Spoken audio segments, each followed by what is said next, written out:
I'm here with General Dogon of LA-CAN, and my question is, how do we grow our campaign of mutual aid into a strategy to defeat the sweeps that are being undertaken by our cities today? Revolutionary greetings, first and foremost. Thank you for that. And that's a good question. How do we do that, right? And so a lot of folks, first of all, when they do think of mutual aid, right, what do they think of? Right, they think of just coming out to help be my brothers and sisters keeper, right? Which ain't nothing wrong with that. That's a good thing. We encourage people to do that, to get involved with that, right? But you just, in doing that, understand me, we all got limits, right?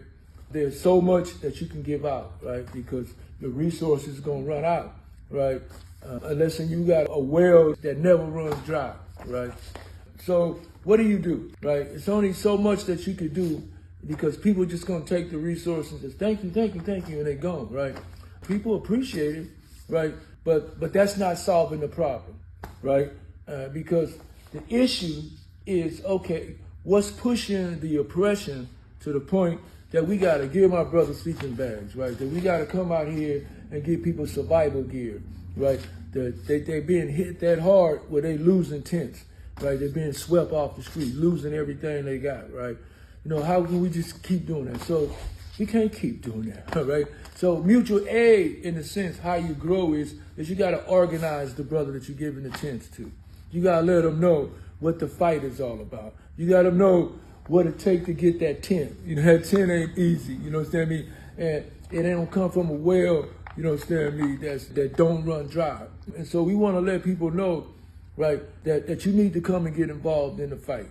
Basically, we got to come out here and give you a tent under these conditions. You already know you need to get involved in the fight, because that's what's going to change it. Because we need to stand up, come together, right, and fight back against what's causing oppression to where the brother even getting his tent and the sweeps even happened from the beginning. And so that's how you grow mutual aid, is getting the people involved. And when you do a mutual aid anyway, you supposed to let them know what the fight and what's going on anyway. You know, look at the Christians, the church. The church is some good organizers. You know what I'm saying? I mean, they gonna come out there, they gonna feed you, but then they gonna tell you about Jesus too. They gonna slide up on you with the Bible. They gonna tell you all about John 3:16, right? And they come on, try to get you on your knee. Come on, accept the Lord. Come on, get him now, right now. He ain't gonna have it every day. You better get him now. And so that's what we gotta do in the revolution. You know, then we come out here, we got to give a brother food to plate. Let me give him a tent. Hey, come on. Let me say, this is your right. Know your right. You see him doing this? Yeah, then this is what you got to do, right? Educate our people, right? Let them know, hey, man, where you going to be at this time tomorrow? We want you to come to this meeting.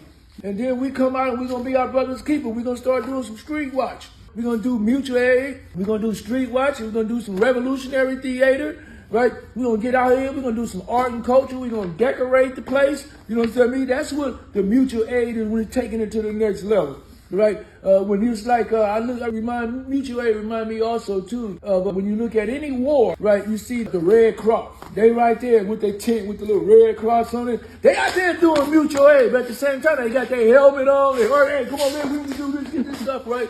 And they doing the same thing.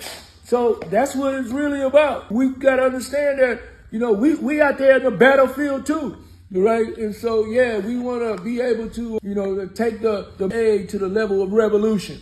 Yeah, so organizing works in many forms and fashions, right? And so we have a campaign, right, called 4118, right?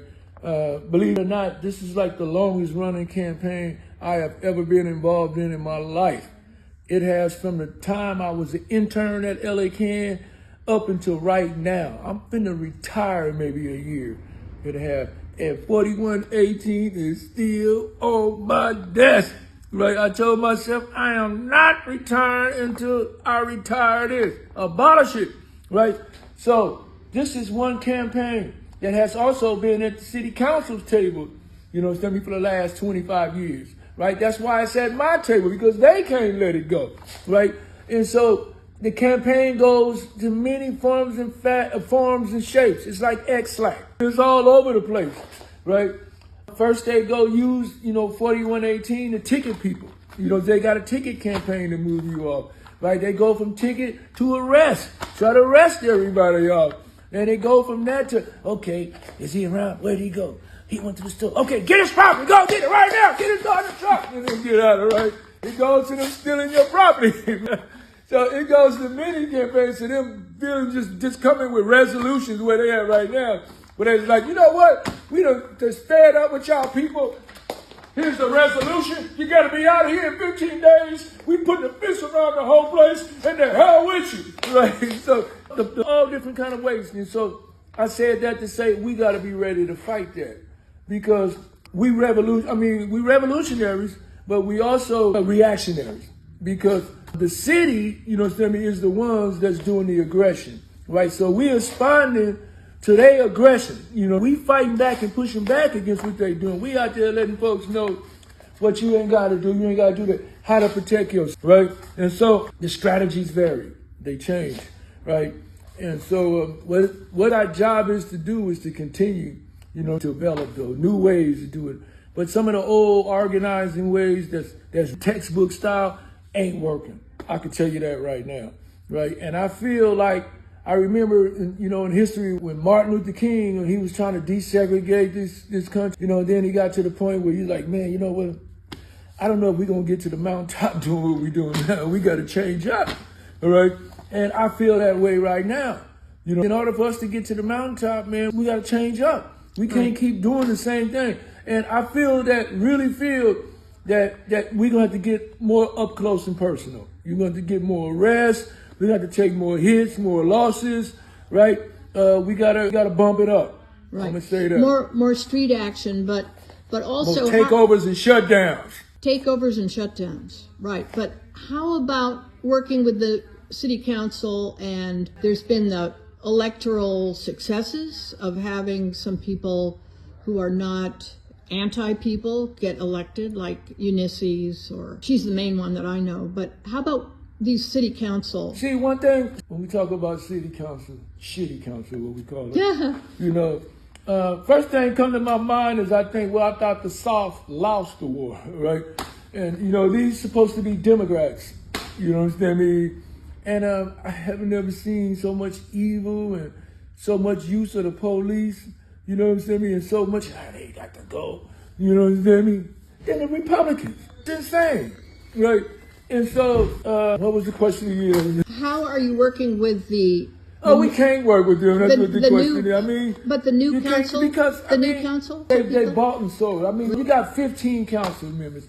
And so it's like, that's why they make 15, because they know it's like the odds of you getting all 15 on your side, you know what I mean? In our communities, on our issues, is like a fentanyl. You know what I mean? It ain't gonna happen. Unless they all vote to get rid of you. That's the only time they all vote, you know what I mean, collectively when it comes to our issues, when it's time to get rid of us. Other than that, they be like, oh, no, absolutely not, right?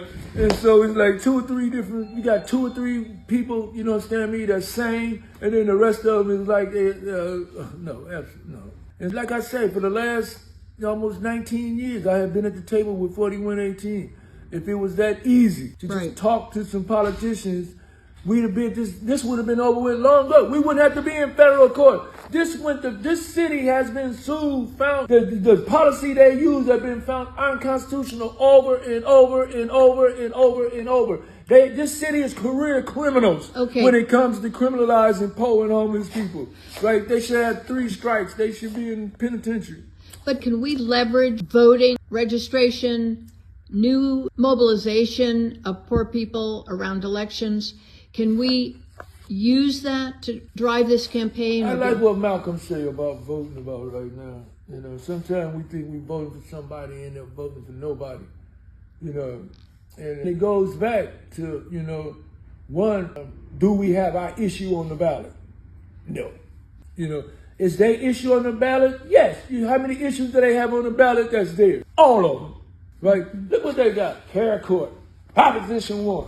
You know, they got so many different things, and they all cross over. You know, so if you get away with this one, they get you on that one. Right. You know, and so that's political poker. We tired of playing that game. You know, we lose at that game. That's their game. No, keep the table, crooked poker, get out of here. You know what I'm saying? Shit, we was somebody else. It'd be an OK Corral shootout, you know, dirty poker. No. But hasn't the dialogue changed since someone like Ulysses was elected? Hasn't there been an ability to get those issues out on the table to a greater extent?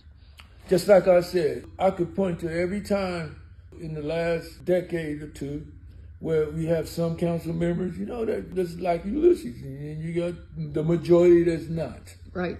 And so, what do you do when you got just two or three that's willing to do a press conference with you?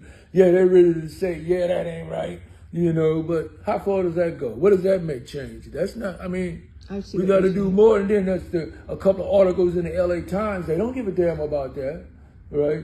They don't give a damn about a couple of lawsuits and paying people off. No, to get what they want, yeah, and that's what they've been doing. And it haven't been changes. The only changes is just getting worse for us, right? And better for them, right?